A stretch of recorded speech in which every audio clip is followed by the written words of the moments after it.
Ustedes se reúnen en un lugar muy bonito. El lugar está con muy buenas condiciones para usted hacer una obra acá. Está bien, bien bonito este lugar, ¿saben? Y en un sitio muy estratégico de la ciudad.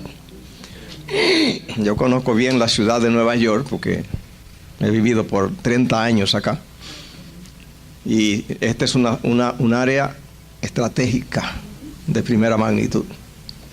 Y ustedes tienen un lugar aquí hermoso donde ustedes pueden hacer una obra extraordinaria. Así que yo solamente les auguro éxito, solamente. Amén. He notado que tienen muchos talentos aquí también.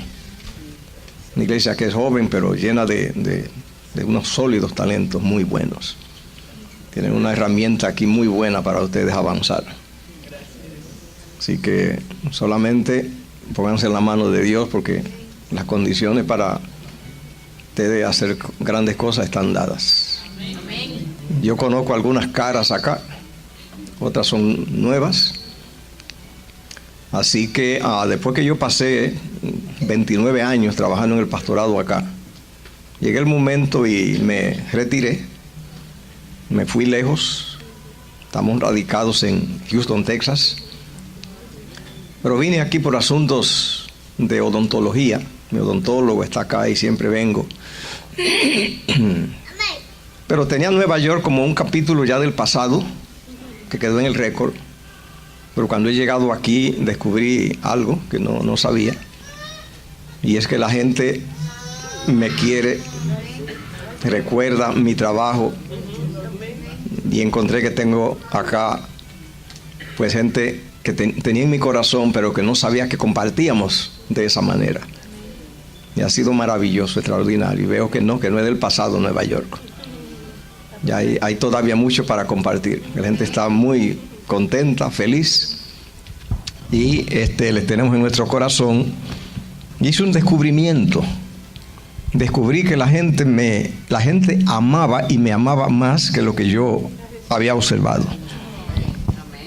Y eso ha sido en un sentido una sorpresa, porque siempre en el círculo pastoral se dice que, escuche esto, eso se dice en el círculo pastoral, eso es parte de la jerga pastoral, de que el trabajo pastoral es una profesión solitaria. El pastor es un hombre solitario, así se dice. Y somos así. Del pastor todo el mundo solo espera, y no saben muchas veces que es un ser humano de carne y hueso como todos. Pero yo he descubierto ahora, ya después que hice mi trabajo, que yo no soy un hombre solitario. No, digo, ¿por qué fui solitario? Fue algo que no era necesario. ¿Por qué no? Porque de la manera que la gente me quiere, vi que eso de solitario es una cosa que nosotros mismos hacemos. Porque yo, ahora que he venido, no hay nada de solitario. ¿Sí? Así que alegramos mucho de estar aquí en esta ocasión, queridos. Vamos a compartir un tema muy importante. Me alegro mucho de que estés aquí, Raquelina. Mucho de que estés acá. Sí. El tema que tenemos en esta ocasión, queridos, el título es Los 4 perdones que implican la salvación. ¿Cómo dije? Wow, pero ustedes están despiertos. Eso me emociona. Qué despiertos están. Los 4 perdones que implican la salvación. ¿Saben, queridos? Se dice en el campo, sobre todo de la medicina, que cuando un médico tiene delante un paciente que su estado de salud está muy mal, o puede no estar tan mal, el médico dice que cuando él puede hacer un estudio, chequearlo, investigar para él poder hacer un diagnóstico, para poder él visualizar el problema, aislarlo, saber cuál es. En medicina y en todos los casos de la vida. En economía, en política, en sociología, en todo. Cuando usted tiene un problema, pero usted no lo sabe, usted tiene dos problemas. El problema y no saberlo. Pero cuando usted lo descubre y lo aísla, usted ya resolvió la mitad del problema, un 50% sin haber hecho nada. Así que un médico, cuando él ve un paciente y ya le hizo un diagnóstico y sabe exactamente qué tiene, sin haberle dado aspirina ni nada, ya resolvió la mitad, porque ya lo aisló, ya sabe lo que es. Y así pasa con todo problema. La salvación es una tarea que nos compete en mucho. Y en esta ocasión nosotros tenemos resuelto ya la mitad. Porque ya sabemos que implica 4 perdones. Así que ya tenemos la mitad resuelto. Ahora vamos a resolver el resto. Yo quiero que leamos en primera carta de Pedro, capítulo 1, versículo 18. Y dice de la siguiente manera.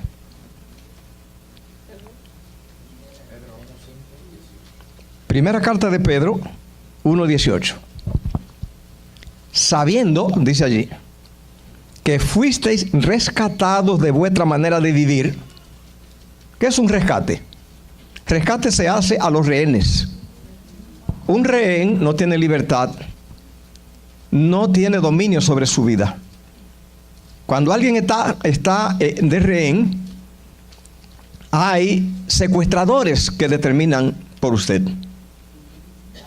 Si no viene alguien más fuerte o que dé un rescate más fuerte, entonces usted no tiene para dónde escapar.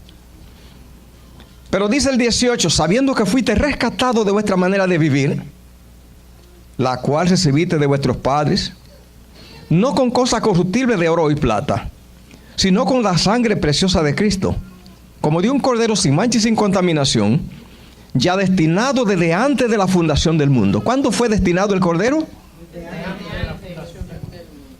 Perfecto. La otra parte del versículo dice así, pero manifestado en los postreros tiempos por amor de vosotros. Entonces el tiempo está dividido en 2 partes allí. La primera es antes de la fundación del mundo y la otra es los postreros tiempos.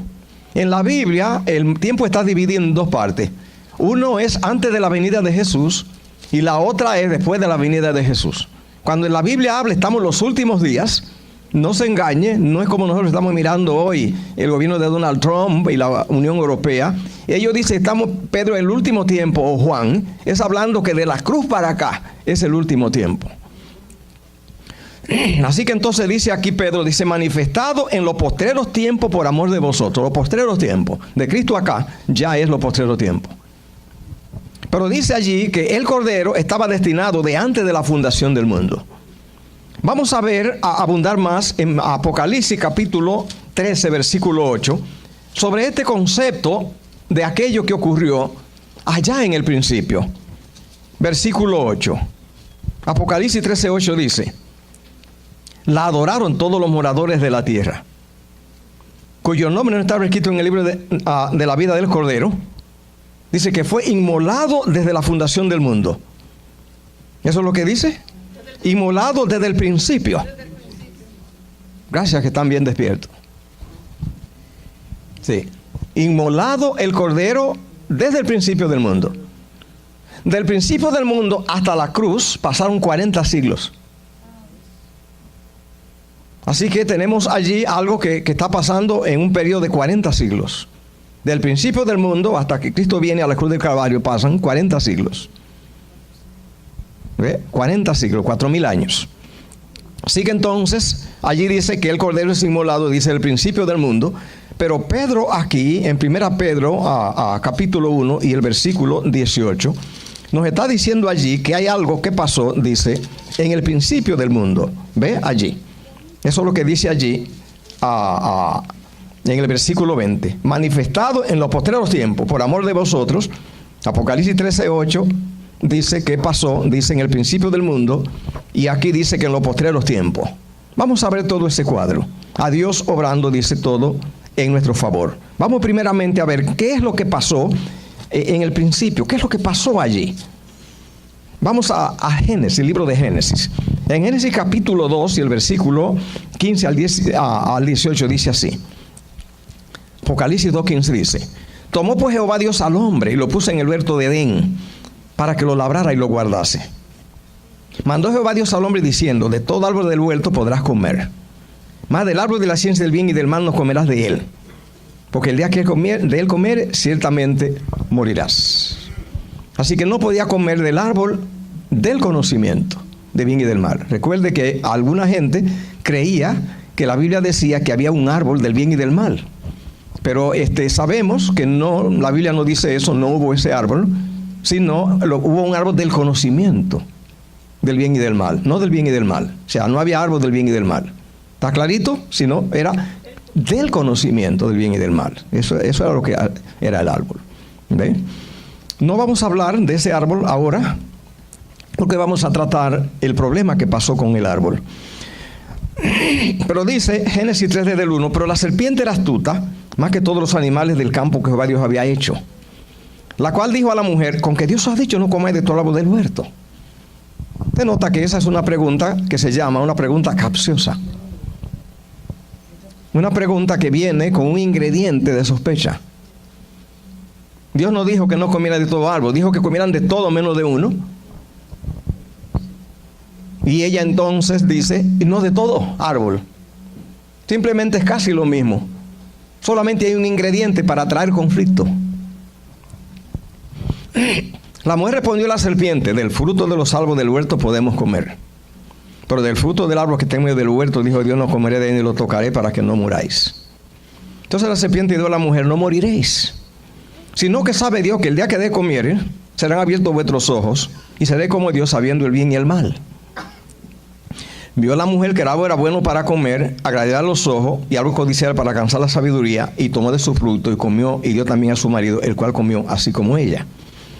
Note usted que el versículo 6 dice que la mujer vio que el árbol era bueno para comer y agradable a los ojos, árbol codiciar para alcanzar la sabiduría.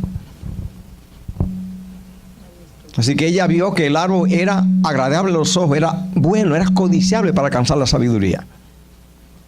Ese es un problema, porque Dios dijo que el árbol era del conocimiento del bien y del mal. El árbol era ya por su naturaleza, ya él era el árbol de la sabiduría.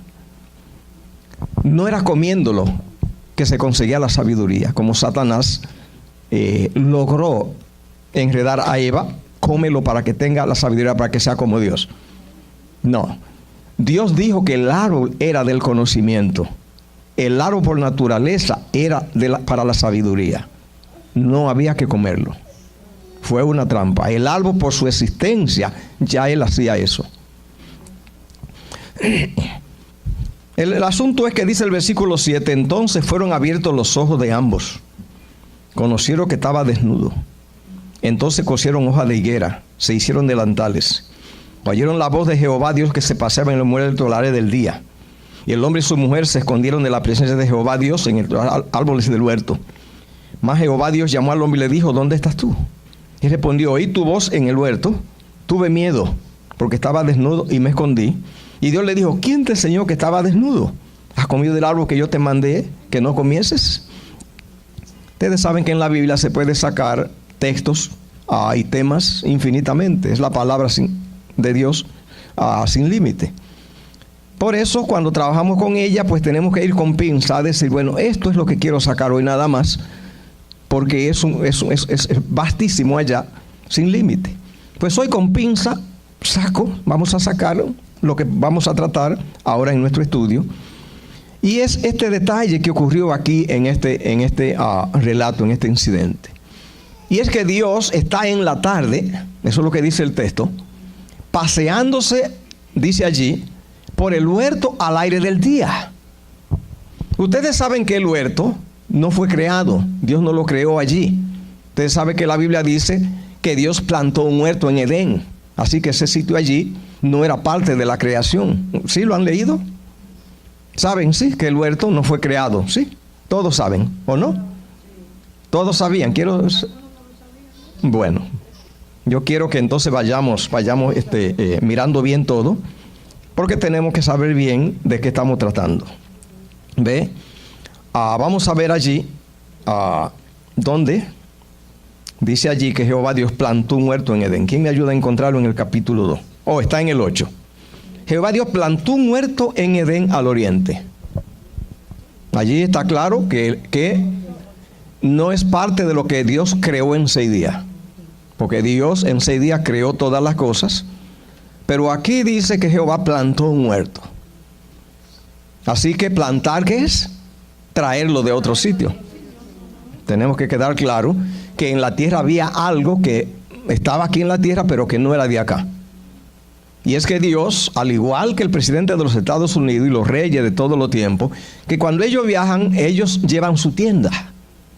Jehová, cuando vino a la tierra, trajo su tienda. Eso es lo que plantó un huerto. La sierva del Señor dice que cuando vino el diluvio, como eso no era de aquí, Dios lo recogió y se lo llevó. Si no fue destruido porque no era de aquí. En esa casa que Dios trajo del cielo, su casa, ¿ve? Allí fue que puso al hombre. O sea, el hombre tiene el privilegio de que Dios lo crea, pero Dios no lo deja en la creación allá. Lo introduce en su casa. Fue allí a donde pasó toda esta situación. El asunto es que Jehová se pasea en su casa, entre los árboles del huerto al aire del día. Yo quiero que usemos un poquito nuestra imaginación para ver a Jehová paseándose por el huerto al aire del día. Por lo menos yo veo allí que Dios no andaba con un espíritu, allí no andaba con estrés. No lo veo que estaba allí agitado. No vi que tenía una actitud hostil hacia Adán y Eva. No sé si estoy equivocado, pero yo veo que él se paseaba por el huerto al aire del día, ¿o no? ¿Es así? ¿Es verdad? ¿Usted cree que Dios, paseándose por el huerto al aire del día, él tenía alguna actitud hostil hacia Adán y Eva? Porque no dice allí que él... Entonces, ¿de dónde salió la idea de que Adán y Eva, hay 4 cosas que ellos hacen? Ellos tienen miedo, huyen, se esconden y usan hojas de higuera. De esas 4 cosas hay 3 que vamos a enfatizar más. Y es miedo, huyen y se esconden.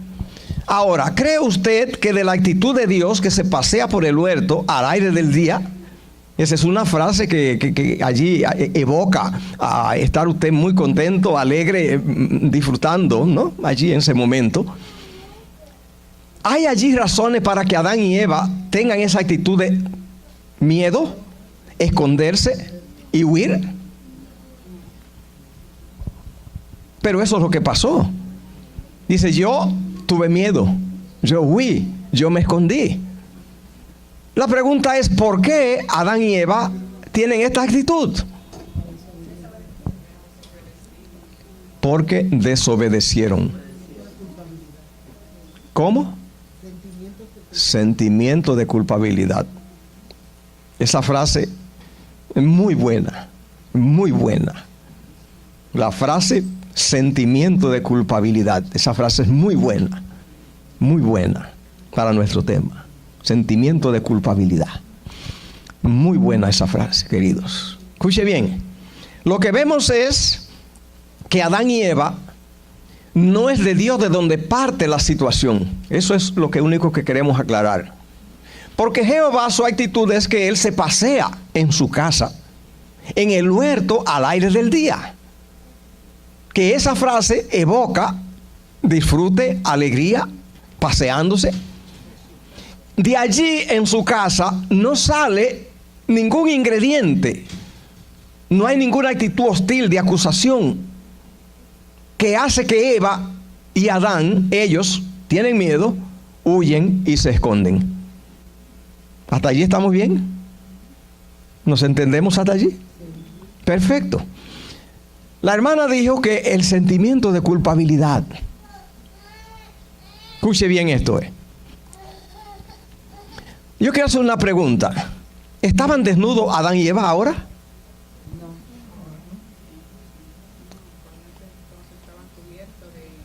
Y luego. ¿Perdón? Antes estaban desnudos. ¿Cómo están ahora, después que huyeron?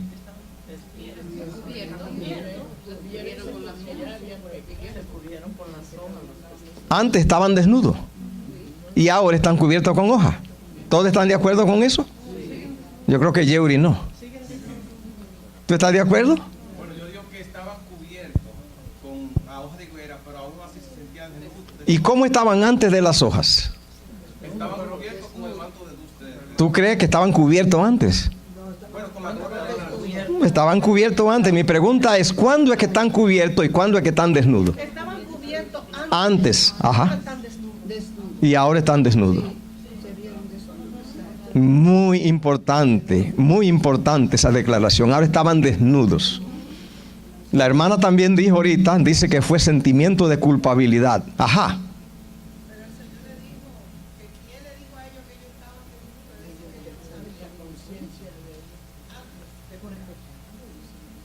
¿Cómo es? ¿Cómo es?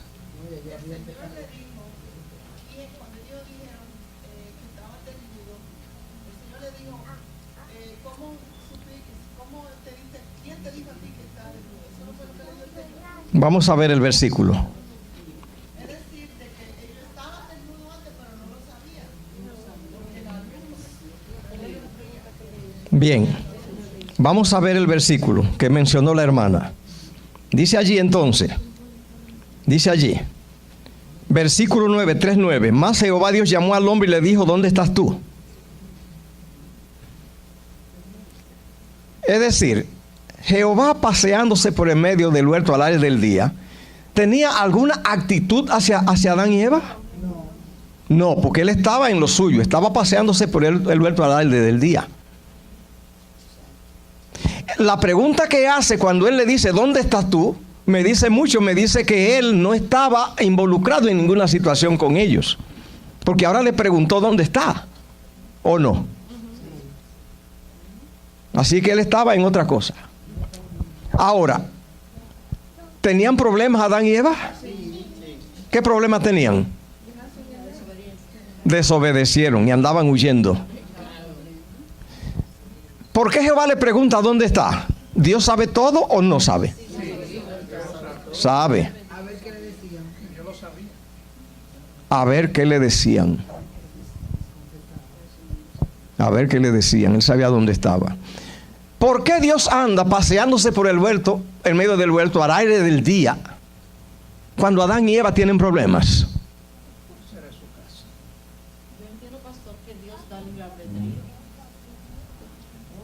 El otro día mataron un muchacho, ustedes han oído mucho de eso, y quieren inculpar al bodeguero porque dicen que cuando hay problemas usted debe ir para resolver. Pero Dios aquí estaba paseándose por el huerto al aire del día cuando Adán y Eva tienen problemas. ¿O no? ¿Por qué usted cree que Jehová hacía eso cuando ellos andan con problemas? Lo estaba probando. ¿Dios no se preocupa cuando tenemos problemas? ¿Pasea?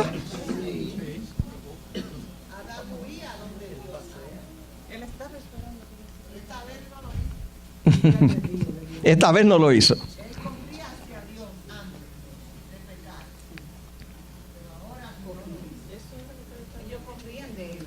Vamos a ver esto. ¿Por qué estamos tratando este tema? Tenemos que tratar este tema porque nosotros allí fue a donde empezó todo. Todo el problema que hay en el mundo fue allí. Por lo tanto, allí hay que escarbar mucho para mirar allí lo que pasó dentro.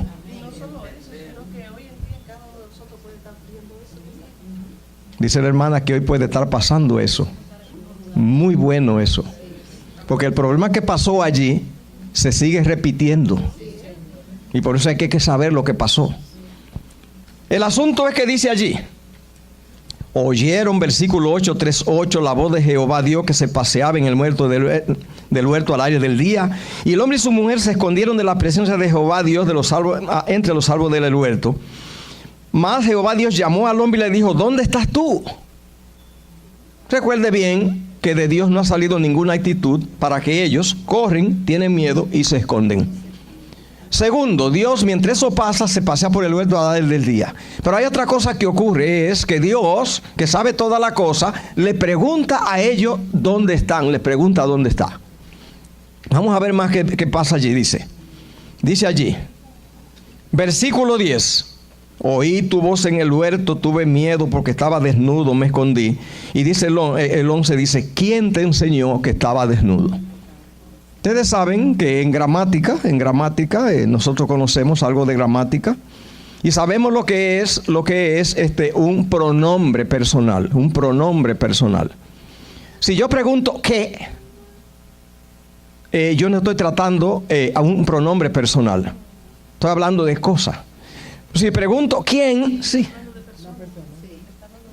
¿Quién? Si digo ¿quién? Eso es persona. Dios no dijo ¿qué te pasó? ¿O cómo supiste que estabas desnudo? Pero pensó en una persona porque le dijo ¿quién?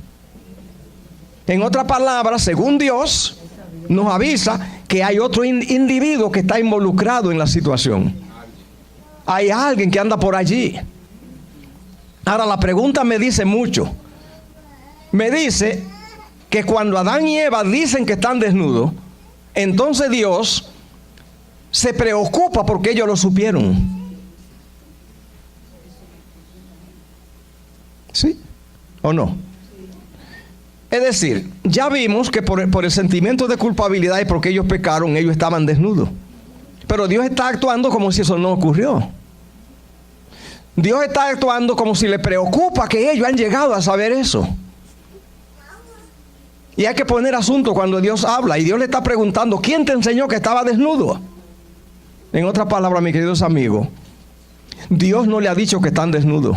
Dios ni ha hecho nada para que corran. Dios no ha hecho nada para que tengan miedo. Dios no ha hecho nada para que ellos se escondan. Y Dios tampoco cree que están desnudos, ni tiene planes que estén desnudos. Y ellos han pecado. ¿Sí, mis queridos? ¿Por qué no? Porque dice, bueno, pecaron y están desnudos, tienen sentimiento de culpabilidad. Pero la pregunta es, ¿quién te enseñó sentimiento de culpabilidad? No sé si me hago entender, queridos. La hermana dijo ahorita, ellos al pecar tienen sentimiento de culpabilidad. Cuando la persona peca, ¿tiene sentimiento de culpabilidad? ¿Quién te enseñó a tener sentimiento de culpabilidad? No. Ese ¿quién te enseñó que estaba desnudo? ¿Quién es? Satanás. El enemigo te muestra la desobediencia y tú reconoces que has desobedecido a Dios porque tú has pecado. Y el enemigo te llevó a pecar, te tentó, caíste, entonces tú reconoces que tú le has fallado. Pero yo quiero que veamos más, porque ese asunto de que ellos están desnudos y Dios preocupado porque ellos han sabido eso, es más que simplemente un tipo de arrepentimiento. Satanás lo que está haciendo ahí es cargándolo con la culpabilidad para que ellos se hundan y se destruyan. Y Dios quería que eso no pasara. ¿Quién te enseñó? La pregunta de Dios allí, ¿quién te enseñó que estaba desnudo? Implica una gran preocupación. Un ingrediente extraño ha entrado aquí en el plan y nos ha dañado la situación. No era que Dios no lo sabía. Dios lo sabía. ¿Quién era que lo había engañado? Pero hay algo más que ocurrió acá. Queridos, la pregunta de Dios diciendo ¿quién te enseñó que estaba desnudo? Implica que Dios quería que esa caída de Adán ocurriera sin resultados negativos. Que ese individuo que se infiltró a dar esa información es el causante de los efectos del pecado. ¿Sí me siguen? No el pecado en sí mismo. Porque Dios hizo provisión para resolver el pecado.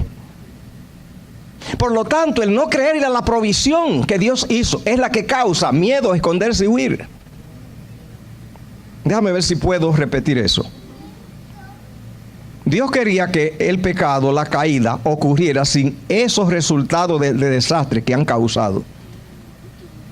Porque cuando el hombre dice que está desnudo, Dios le pregunta con preocupación ¿quién te enseñó eso? Haciendo entender que esa información le ha dañado el plan. Al plan. El sentirse muy culpable hasta el punto de usted por causa del pecado y de la culpa destruirse, no es de Dios. Porque, ¿qué estamos leyendo nosotros? Vamos otra vez a 1 Pedro para que entendamos qué es lo que está pasando allí en 1 Pedro capítulo 1 versículo 18. Allí dice lo siguiente, 1 Pedro 1, 18. Mire cómo dice allí. sabiendo que fuiste rescatados de vuestra manera de vivir, la cual recibiste de vuestro Padre, no con cosas corruptibles como oro y plata, sino con la sangre preciosa de Cristo, como de un cordero sin mancha y sin contaminación, destinado desde antes de la fundación del mundo. Allí lo que pasó es que Dios previó el pecado, hizo preparativo para ello. Lo mismo que ocurre, por ejemplo, si yo tengo mucho dinero, muchos millones, tengo un hijo que anda alocado por allí, cogió prestado una cantidad de dinero, y yo me informaron y comienzo yo a hacer un fondo grande, extraordinario, para que cuando estalle esa situación de su bancarrota, yo responder con una cantidad de dinero y pagar a todo el mundo y evitar ese problema en la familia.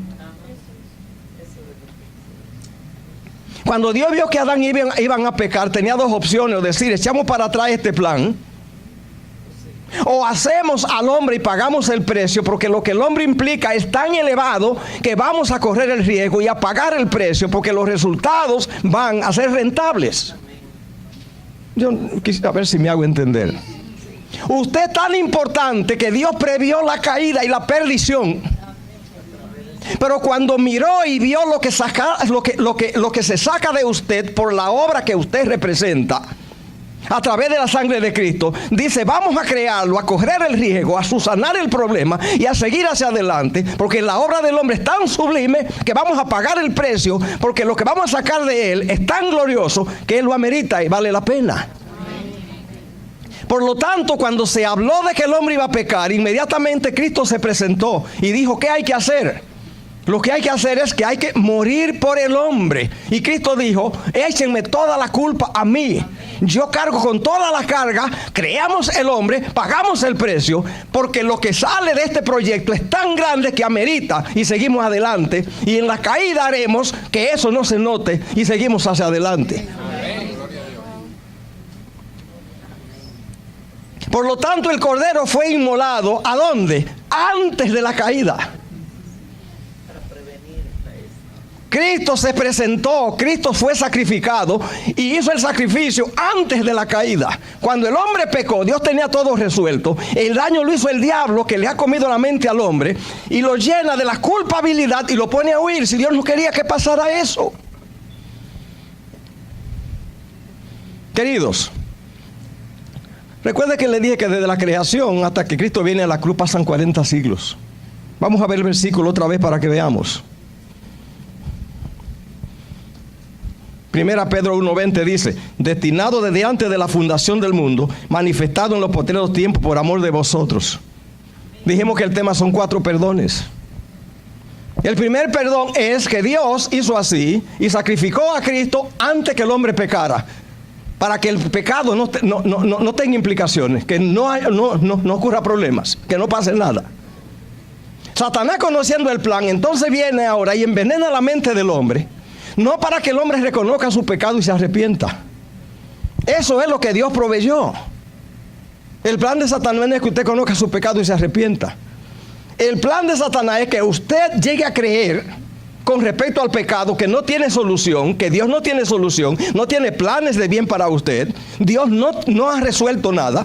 Usted pecó. El Dios con el cual usted está tratando es un Dios tan hostil que a usted lo único que le toca es ahora por su pecado escoger y hundirse y destruirse. O sea, para cortar la esperanza. El pecado fue pagado antes que ocurriera. Eso es lo que dice Apocalipsis 13:8. Fue inmolado desde el principio del mundo. Pedro dice que fue antes. Y para que quede testimonio de nosotros, porque todo tiene que pasar que nosotros podamos constatarlo, se sacrifica la segunda vez viniendo en carne y yendo a la cruz. Es lo que dice el versículo acá. Porque si pasaba ya, podía argumentarse que en realidad decirte, no, eso no pasó, eso es un cuento de hadas. Pues para que quede claro en nosotros, miren lo que pasó, viene y se sacrifica aquí como hombre otra vez en la cruz, en los postreros tiempos. Eso es lo que dice el versículo aquí, vamos a leerlo otra vez. Versículo 20, ya destinado de antes de la fundación del mundo y manifestado en los postreros tiempos por amor de vosotros. Jehová resuelve el asunto del pecado con 2 perdones. El primero es que lo perdonó antes de pecar y el segundo es que lo perdonó en la cruz. ¿Por qué se van a perder millones? ¿Por qué se va a perder tanta gente? No se va a perder porque el pecado produce eso. La curación de Dios, la solución divina, resuelve todo eso. Dios obró que nadie se pierda. El pecado fue pagado. Cuando Dios ve que Satanás entra y pone al hombre a no confiar en él, a no conocer de su misericordia y a huir de Dios, entonces cuando a Dios le duele, porque ahí le echó a perder el plan. Todo lo que se pierda se perderán. Esta mañana cuando yo entré por allí para orar, vi que habían allí unas ollas de comida. Me imagino que van a tener almuerzo después del culto, ¿no? La salvación, ¿sabe cómo está? Antes de que el hombre pecara, Jehová preparó el banquete de la salvación y le dijo: mira, por el pecado ustedes tienen que comer esto. Cuando el hombre viene a la existencia, le dice: mira lo que está allí preparado. La salvación está hecha, un banquete allí. Lo único que te cuesta es que te sientes a la mesa y solamente coge el tenedor. Ya supimos que iba a pecar. Siéntate para que te cures ya. Nosotros lo resolvimos antes. Nadie se pierda. Pero Satanás entró y ahora ha engañado al hombre y millones se perderán porque simplemente consiguió que ellos huyan de Dios. Nadie se perderá por ladrón, nadie se perderá por adulterio, nadie se perderá porque es atracador, nadie se perderá por crímenes. La gente se perderá solo porque no le creerá a Dios. Dios obró para que todo el mundo se vaya al cielo.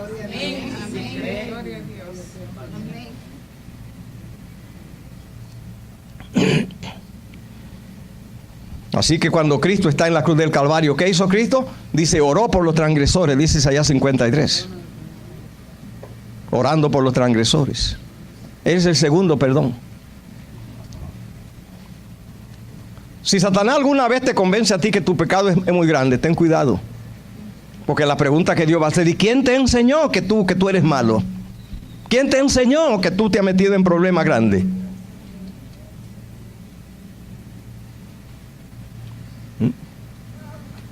Esa es la pregunta de Dios a los que huyen de Él. Todo servido, ellos se pierden.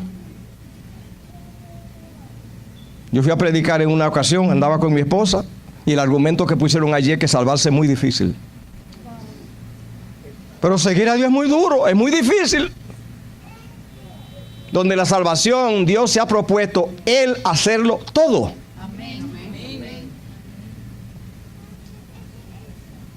Todo. Salvarse debe ser la tarea más fácil del mundo. Debe ser más fácil que tomarse un vaso de agua, porque mucho trabajo que da usted tomarse un vaso de agua, y para ser salvo usted solamente tiene que creer.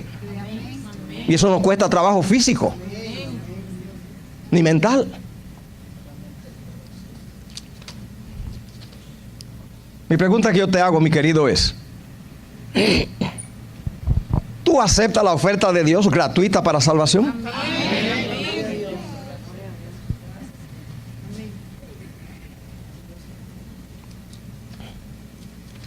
Vamos a ver el tercer perdón de los 4. Está en Mateo capítulo 6.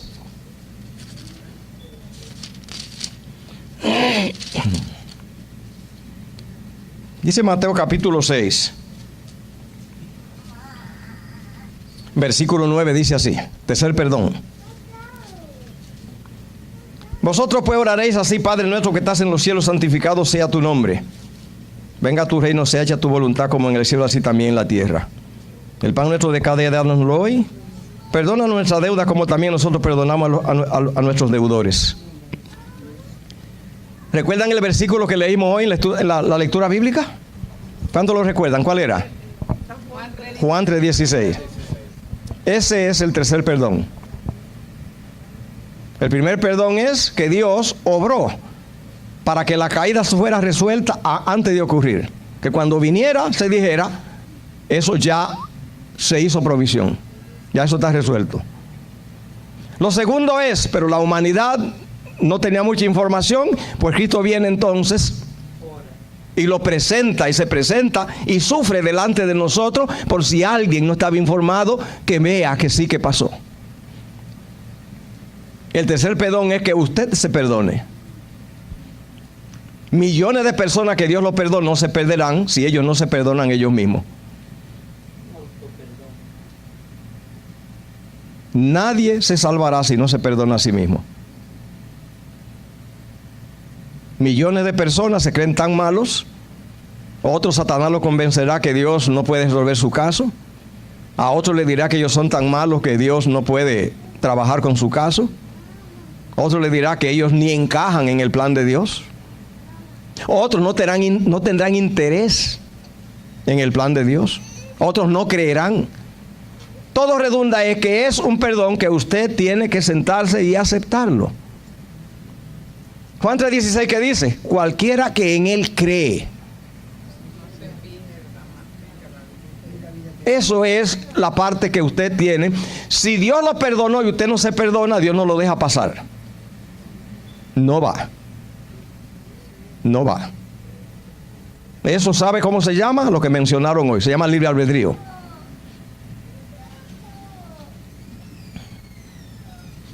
Y el cuarto perdón, queridos, el cuarto perdón, dice aquí, lea otra vez el versículo 12, 6:12. Perdona nuestra deuda, ¿cómo? ¿Cómo perdonamos a nuestros deudores? 14, mire lo que dice el 14.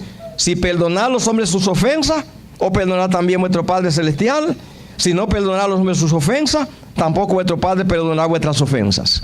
El cuarto perdón es, si usted no perdona, tampoco entra. ¿Puede entender el primer perdón divino que antes de la caída Dios resolvió? Entender lo que pasó en la cruz del Calvario, Cristo oró por los transgresores. Entender Juan 3:16, que decir si creo. Pero todavía si usted cree que alguien es demasiado malo, entonces no lo dejan pasar. Si usted anda arrastrando el pecado de otro, no lo dejan pasar. Si usted cree que alguien es muy malo, no lo dejan pasar. Si usted arrastra la herida que otro le hizo, no lo dejan pasar. Si usted no perdona a la gente, recuerde bien que el perdón no es solamente por ofensas directas. El perdón también incluye otra dimensión que se llama, es la dimensión de la inclusión. ¿Cómo se llama? Inclusión. ¿Cómo trabaja la inclusión? Que hay personas que ellos perdonan a todo el mundo, pero ellos, por algunas razas, por ejemplo los blancos, ellos creían que el negro en el tiempo de la esclavitud no era gente que Dios podía aceptar en su plan. Entonces esa exclusión ya es un problema. Usted no puede creer que hay gente que no está bien porque es muy alto. Usted no puede creer que alguien no está bien porque es muy pequeño. Usted no puede creer que alguien no está bien porque es negro. Y no puede creer que alguien no está bien porque es blanco. Y no puede creer que alguien no está bien porque no fue a la escuela y no sabe escribir. O sea, no puede excluir. Tiene que amar a todo el mundo igual. Y amarlo con amor eterno, aunque el individuo lo haya matado a usted. Es el mandato bíblico. Aún a tu enemigo que te mate, tú tienes que amarlo con el amor divino. Si tú tienes razón para no perdonar, entonces Dios dice, no va. Mucha gente está herida porque fueron heridos en la niñez. De hecho, el 70 o 80% de nuestras heridas las recibimos en casa, con alguna cultura que son demasiado tiránicas, insensibles en la crianza con los niños.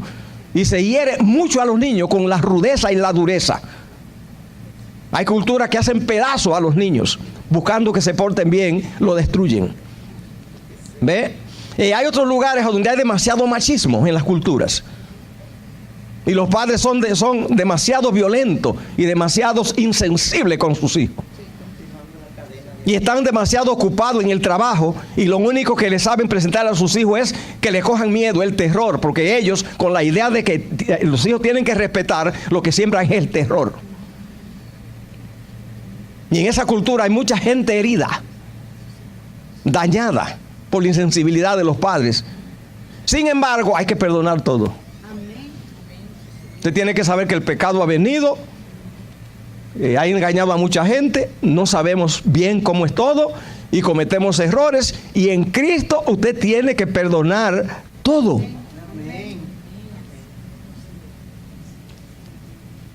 con esos 4 perdones, la Biblia dice, todo está resuelto. ¿Qué dice allí el versículo? El versículo allí dice allí, 14 y 15, porque si perdonar a los hombres sus ofensas, os perdonará también vuestro Padre que está en los cielos. Mas si no perdonáis a los hombres sus ofensas, tampoco vuestro Padre os perdonará vuestras ofensas. Y eso está clarito y definido allí. Tiene que perdonar a los que os persiguen y a los que os maldicen, y bendecirlo y orar por ellos, dice la Biblia. ¿Por qué? Porque Cristo murió en la cruz del Calvario, derramó su sangre. Su sangre tiene poder para perdonar todo pecado. El pecado que la sangre de Cristo no puede limpiar no se inventó. Ni el suyo, ni el del vecino. Por lo tanto, el Señor ha obrado para que yo entre por la puerta ancha de la misericordia de Dios y que invite a todos. Que entremos por la puerta ancha de la salvación, porque ha obrado para que el cielo se llene, que no se pierda ni uno. ¿Usted cree eso, mi querido? ¿Cuánto aceptan esa oferta de Dios? Que Dios le bendiga abundantemente.